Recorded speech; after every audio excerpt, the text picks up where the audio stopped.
There's a rhythm to the courtroom, a certain quiet respect that fills the air before each case begins. I've always believed that court should be a place not only for justice, but for understanding, compassion, and sometimes mercy. It was a Tuesday afternoon, around 2:30 p.m., when the bailiff called the next name, a Jennifer Morrison, parking violation, expired meter. A woman in her mid-30s stepped forward. She was neatly dressed.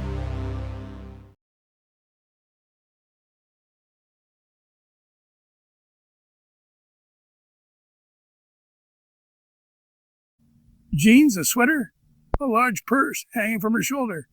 Her expression was friendly, open, and she greeted me with genuine warmth. "Oh, good afternoon, Miss Morrison," I said. "Oh, good afternoon, Your Honor. Thank you for seeing me today." Her tone was polite, calm, respectful, the kind of demeanor that immediately tells you this is someone who isn't here to argue but to explain. I looked down at her citation. "You're here for an expired meter on Westminster Street. The fine is $75. Can you tell me what happened?" She took a small breath before speaking. "Your Honor, I was at a medical appointment that ran over. I put 2 hours on the meter, but the appointment took almost 3. By the time I came out, I already had a ticket." I nodded slowly. "A medical appointment, nothing serious, I hope?" She shook her head. "Just a routine checkup, Your Honor." "But you know how doctors' offices can be. You wait forever, even with an appointment." I couldn't help but smile. "Happens to me all the time." I asked if she had any proof, maybe a receipt or a note confirming the appointment time. Without hesitation, she reached into her purse and pulled out some paperwork. "Here's the confirmation and the checkout receipt. It shows I was there from 10:15 until 1:30. I took a moment to read through it.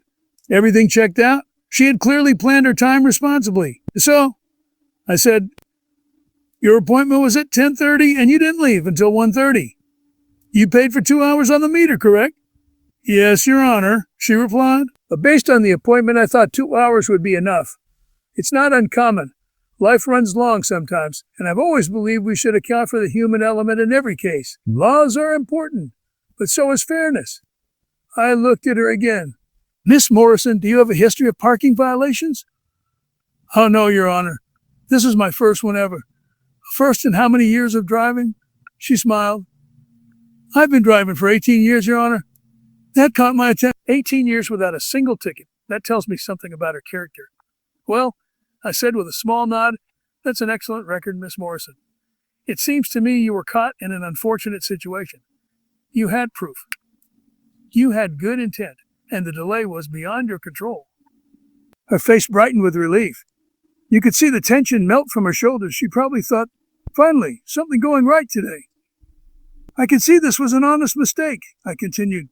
"You planned ahead, you followed the rules, and you were delayed through no fault of your own." She smiled gratefully. Thank you, Your Honor." I leaned forward, hands folded on the bench. "I'm going to dismiss this citation. You don't owe anything. Just be a little more cautious next time. Maybe add an extra hour when you have medical appointments. Those tend to take longer than anyone expects." Her gratitude was immediate. "Oh, Your Honor, thank you so much. I really appreciate it." And that's when it happened. A loud, upbeat pop song ringtone cut through the quiet courtroom like a horn in a library. Heads turned. The bailiff shifted his stance. Even I froze for a moment, waiting for the obvious. The quick apology, the fumbling to silence the phone, the embarrassed smile. But what happened next, I'll never forget. Miss Morrison didn't silence it. She didn't apologize. She answered it. She pulled the phone from her purse, looked at the screen, and with the calm of someone ordering coffee, said, "Hello? Yeah, I'm almost done here. What's up?" The courtroom gasped. You could hear the shock ripple through the room. I paused mid-sentence, hoping she'd realize her mistake, that she'd hang up immediately and maybe apologize. But instead, she kept talking, smiling faintly, as if this were the most natural thing in the world. That moment, that single moment, changed everything. "Miss Morrison," I said firmly. She held up a finger. The universal just a minute gesture. "Hold on," she whispered into the phone, then turned to me, almost annoyed. "I'm sorry, Your Honor. This is important. I've had thousands of people in my courtroom. All types. Nervous, angry, grateful, sometimes even defiant. But rarely had I seen someone so casually dismissive of the process, especially when I was in the middle of helping her. More important than this court? I asked quietly. It's my sister, she replied. She needs... I don't care who it is, I interrupted. My tone had shifted now. Firm, disappointed. You were in a court of law. I was in the middle of delivering a ruling in your favor, and you answered your phone. Finally, she seemed to realize the seriousness of what she'd done. But instead of hanging up, she said, it'll take 1 second. That was enough. No, I said sharply. You hang up that phone right now, or I will have you removed from this courtroom. The silence that followed was absolute. She hung up, but instead of apologizing, she looked irritated, as if I were the one being unreasonable. That's when I knew Mercy had turned a lesson, because in my courtroom, respect isn't optional. It's the foundation on which fairness stands. And in that instant, Miss Morrison's $0 dismissal became a $325 reminder that when you forget respect, you lose more than money, you lose grace. I've always said that the courtroom is not a battlefield. Every case that passes through those doors is a lesson, sometimes for the person standing before me, sometimes for everyone watching. Miss Morrison's phone call became one of those lessons, the kind that echoes long after the gavel falls. After she hung up, the room stayed painfully quiet. You could almost hear the weight of what had just happened settle over the benches. Her expression wasn't humble. It wasn't apologetic. It was annoyed, as though the courtroom, the rules, even I had inconvenienced her. I took a slow breath before speaking. Miss Morrison, I said, my voice low but steady, do you understand where you are right now? She looked confused by the question. I'm in court, Your Honor. That's right. You're in a courtroom, a place that represents the rule of law. You are standing before a judge who was in the process of dismissing your citation, showing you leniency, and you answered your phone while I was speaking.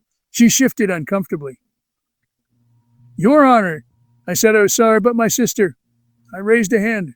I don't care who it was. I care that you showed a lack of respect, not just to me personally, but to the court itself. For a moment, she looked like she might argue. Her arms crossed, her jaw tightened. I could see the defense forming in her mind. Your Honor, with all due respect, it was just a second. It wasn't just a second, I interrupted. My voice was still calm, but now it carried that unmistakable weight that comes from disappointment. You didn't just forget to silence your phone. You answered it. You had a conversation. You gestured to me as sitting judge to wait while you finished. You acted as if this proceeding, this institution, could pause for your personal call. The silence deepened. Even the air in the room felt heavier. She opened her mouth again, but I could already see it, the disbelief, the frustration. She thought I was overreacting. Miss Morrison, I continued, when you walked into this courtroom, I saw someone who deserved understanding. You had a legitimate reason for your violation. You brought proof. You showed maturity and respect. I believed you. I was about to dismiss your citation entirely. Her eyes widened, the reality setting in. But then, I said slowly, you answered your phone. And in that instant, you told me something very different about yourself. You told me that you value your convenience more than courtesy, that you take kindness for granted. That when given leniency, your first instinct isn't gratitude. It's complacency. Her tone softened. It was a mistake, Your Honor. I truly didn't mean.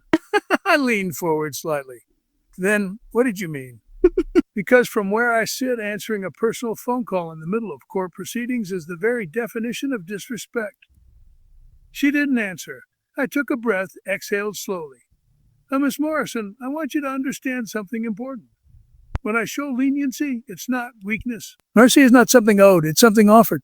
But mercy has conditions. The first is respect, the second is humility. You violated both the moment you lifted that phone. Her face fell, the color draining. Your Honor, please. I shook my head. No, Miss Morrison. This isn't about punishment for a phone call. This is about what that phone call represented. You took a gift, a dismissal, a chance to walk out of here owing nothing. And you threw it away because you couldn't give the court your full attention for 2 minutes. The room was so still that every word seemed to echo. I straightened in my chair. Here's what I'm going to do.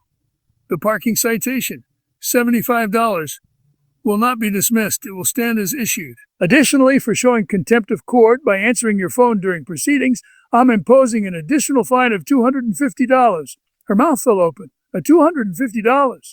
But, Your Honor, I can't afford that. I thought I was dismissing it, I said firmly. Before you answered your phone. Before you decided that your personal call was more important than this courtroom. She stammered. But it was my sister. I raised my voice slightly now, not in anger, but in finality. Unless your sister was calling to tell you someone died or the building was on fire, it could have waited. And even if it was an emergency, the proper response is to silence the call, apologize, and ask for permission to step out. You do not take the call in front of a sitting judge. She shook her head, disbelief and embarrassment mingling on her face. Your Honor, this is unfair. All I did was answer a phone. I met her eyes. No, all you did was show contempt for this court. All you did was prove that when given kindness, you respond with carelessness. All you did was demonstrate that you believe rules apply to everyone, except you. Her eyes glistened, but I could tell the tears weren't from remorse.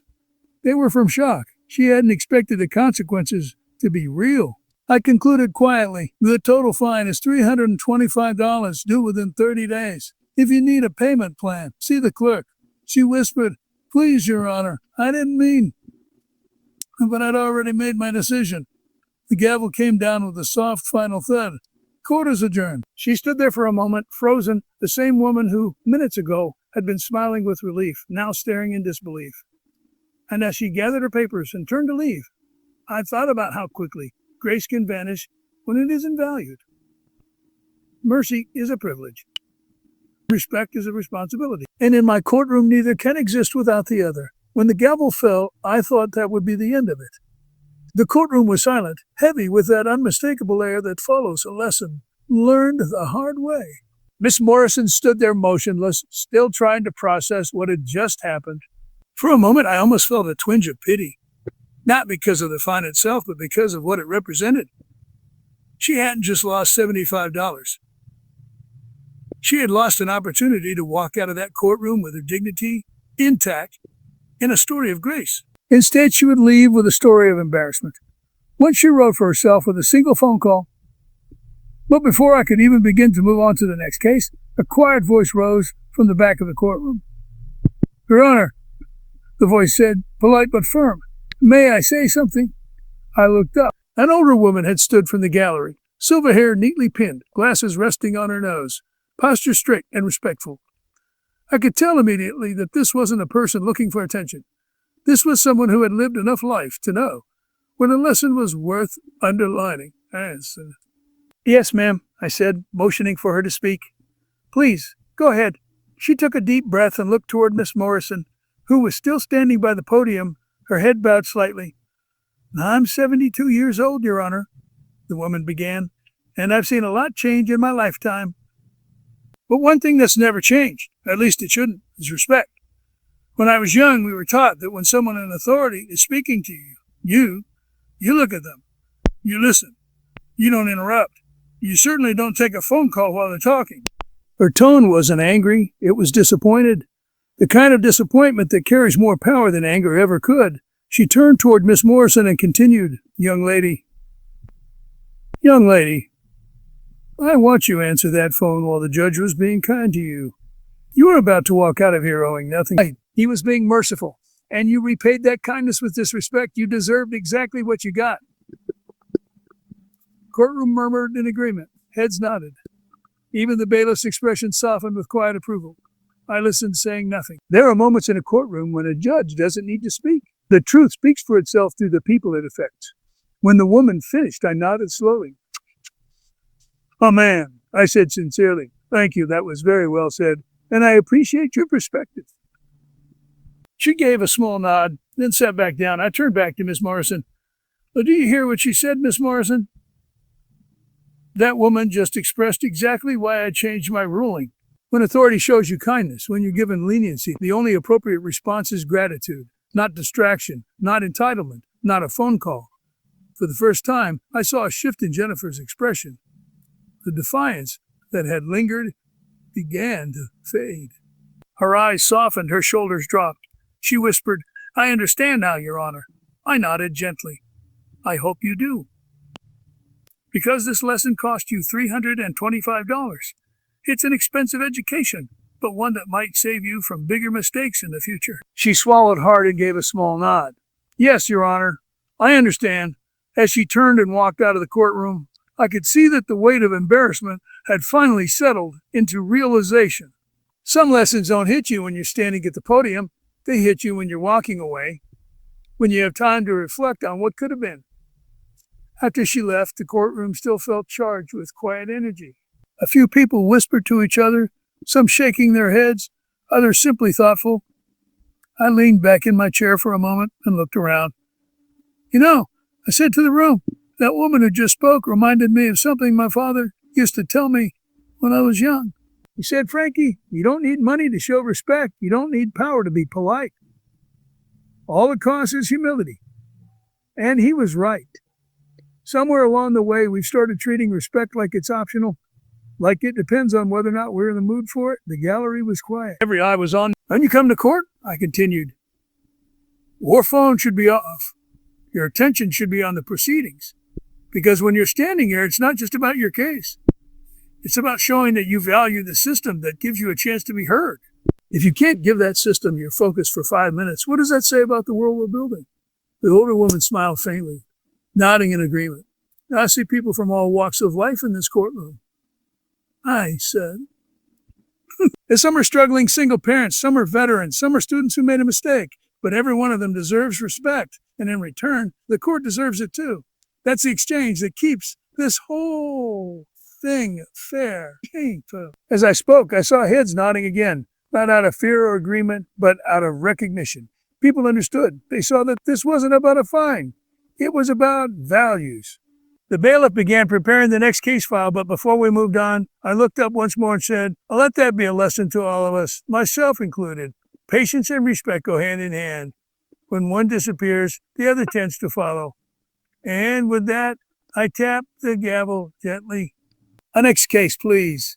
But even as the next name was called, I could still feel the echo of that lesson hanging in the air.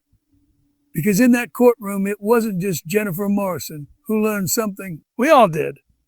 About the cost of taking respect for granted, and about the simple truth that decency never goes out of style. After court adjourned that day, I sat at my bench for a few moments longer than usual. The courtroom had emptied out. The shuffle of shoes, the quiet chatter, and the closing of the heavy wooden doors faded into stillness. The sunlight streamed through the high windows, landing softly on the polished floor. In that quiet, I found myself reflecting on what had just taken place. The scene kept replaying in my mind. The moment Miss Morrison's phone rang, the disbelief on her face, the quiet outrage of the gallery, and that elderly woman's words cutting through the air like a truth that demanded to be heard. It wasn't the first time I had witnessed disrespect in my courtroom, but it was one of those moments that revealed something much deeper than a single mistake. When people come before me, they're not just bringing their cases, they're bringing their attitudes, their values, their sense of right and wrong. And sometimes the case isn't about a parking ticket at all. It's about character. That afternoon was one of those times. I've learned that respect is not something you enforce with fear. It's something you teach through consequence. The lesson only sticks when it's earned through reflection.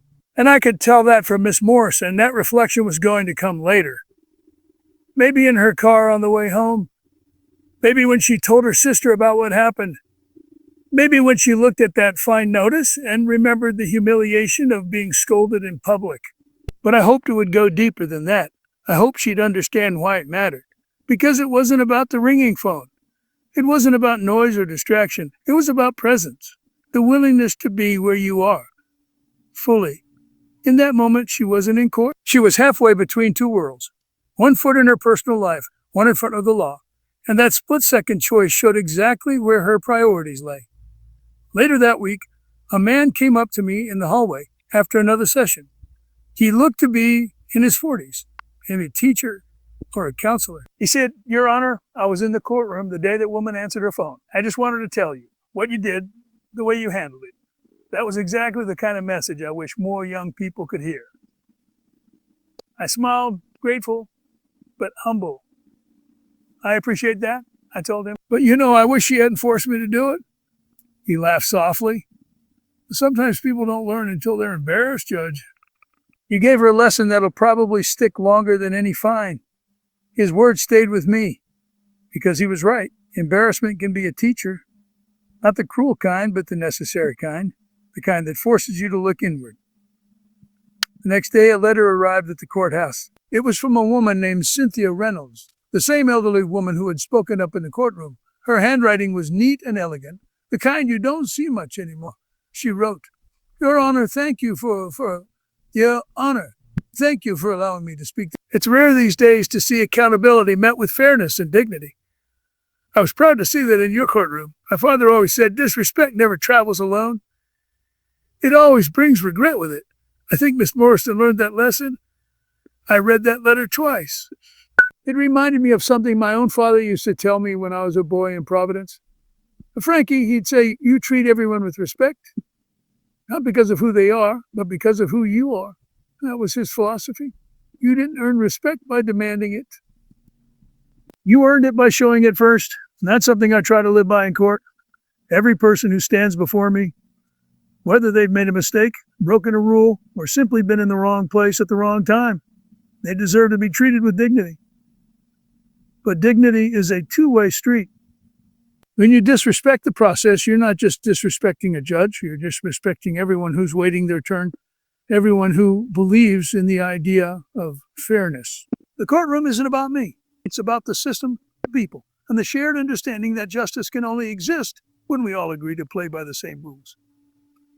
I often think about how technology has changed that. Phones, messages, notifications, they've made us more connected and more distracted than ever before. Somewhere along the way, we blurred the line between urgency and importance. Everyone feels the need to respond now, but not everything deserves your attention at the expense of respect. Miss Morrison's phone didn't just ring. It rang out a truth about our times, a truth that we're losing focus, losing patience, losing the art of stillness. And in a courtroom where every word carries weight, that loss is glaring. When I walked out of the courthouse that evening, I noticed something. People in the hallway were whispering about the woman with the phone. Some were laughing softly, others shaking their heads. But a few said things like, that could have been me, or I would have answered too. And that's when I realized this wasn't just a story about one woman. It was a mirror, a reflection of how many of us live today, half present, half distracted, always somewhere else. So yes, I find her. But more than that, I wanted her, and everyone who watched, to remember that some lessons aren't about punishment.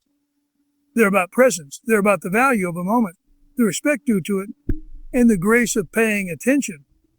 Because when we forget to be present, we don't just miss the words spoken to us, we miss the meaning behind them. That day, in my courtroom, a simple parking violation turned into something far more important. A reminder that courtesy is not old-fashioned, that manners aren't optional, and that respect, no matter how small the moment, still matters. When I think back on that day, the ringing phone, the flustered woman, the quiet courtroom, I realized it wasn't just another case. It was a mirror reflecting something much larger than a single act of disrespect. I presided over thousands of cases, seen people from every background imaginable, the wealthy and the poor, the privileged and the struggling, the confident and the afraid. Yet no matter who they are, I've found one simple truth. Respect is a great equalizer. It costs nothing, but it gives everything. It can calm a storm, heal an insult, or even save a person from themselves. That day, I didn't see Miss Morrison as an enemy of order or a villain in a courtroom drama. I saw her as a human being, someone swept up by the currents of pride and distraction, like so many of us are. I could have shouted, I could have imposed a harsh penalty. But justice isn't about making people feel small. It's about giving them a chance to stand taller than their mistakes. After the hearing, I went home, and as I often do, I sat at my kitchen table with a cup of coffee and thought about what had unfolded. The courtroom is where law is practiced, but it's also where humanity is revealed. Every outburst, every tear, every moment of defiance, it all teaches me something new about people, and often about myself. That day taught me that respect isn't instinctive anymore. It's a choice we must keep making. We live in a time when voices are loud, but hearts are quiet. Everyone wants to be heard, but few want to listen. And yet, in a courtroom, my courtroom, listening is sacred. It's how justice breathes. When someone interrupts that rhythm, Even with something as small as a ringtone, they're disturbing the principle that everyone deserves their moment to be heard. Miss Morrison's phone call was a small disruption, but the echo of it stretched far. The gallery learned something that day. The viewers who later saw the case on television or online learned something too. And perhaps, most importantly, she learned something. I later found out that she sent a letter of apology to the court clerk a week later. It wasn't long, just a few sentences. She wrote that she was embarrassed by her behavior and that she realized she had disrespected not only the court, but also herself. She ended with, "I forgot where I was. I won't forget again." Those words, simple as they were, meant everything to me, because that's the point of justice, not to destroy, but to awaken, to take a mistake and turn it into a mirror for growth. I've said it before, and I'll say it again. Justice without compassion is cruelty wearing a robe. But compassion without accountability is chaos. The balance lies somewhere in between, in that gentle firmness that reminds people that their actions matter, that their choices echo far beyond the moment. When I walked into the courtroom the next day, I noticed something different. The room felt a little more still, a little more mindful. Even the usual shuffling of papers and the quiet whispers before session began seemed more respectful. It's as if everyone had collectively remembered. This is a place where words matter. And I'll tell you something. That kind of respect spreads. It's contagious. It reminds others that the courtroom isn't a battlefield or a stage. It's a space where truth and fairness are given a voice. Sometimes I think about how my father, the son of Italian immigrants, a hard-working milkman who believed deeply in dignity, would have reacted to that moment. He didn't have much money, but he had principles. He'd say, "Frankie, you show respect not because someone demands it, but because it's the right thing to do. If you lose your respect, you lose your soul." That's the kind of wisdom that doesn't come from books or universities. It comes from life. And in my courtroom, I try to carry that same philosophy forward, not just through verdicts, but through moments like this. Moments that remind us that civility isn't weakness. It's strength held with grace. The law can punish, yes, but it can also guide. It can remind us of who we're meant to be. Miss Morrison didn't just face a fine, she faced a mirror. And in that mirror, she saw the reflection of her own choices. Maybe, just maybe, that's what the law is really for. Not just to settle disputes, but to spark reflection. Not just to deliver judgment, but to deliver understanding. I once heard someone say, "Respect is like a boomerang. What you give always finds its way back." I believe that. Because in all my years on the bench, I've seen how the smallest act of humility can turn a case around, how a simple "I'm sorry" can carry more weight than 1,000 excuses. When people stand before me, I don't just see their mistakes, I see their potential for redemption.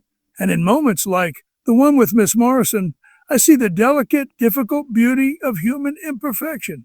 We stumble, we forget, we act out of pride or impatience. But the law, when applied with understanding, gives us a chance to learn. That's the echo of respect. It doesn't end when the gavel falls. It continues in the silence that follows, in the reflection that lingers, in the quiet decision to be better the next time. So when people ask me, "A judge, what did you take away from that case?" I tell them this: I didn't just see a woman who disrespected the court. I saw a lesson in humility. I saw the reminder that respect isn't old-fashioned. It's timeless. And I saw how one careless moment can turn into a lifelong memory of growth. Because sometimes the smallest disruptions carry the loudest truths. And if we're wise enough to listen, even the sound of a ringing phone can teach us what silence truly means.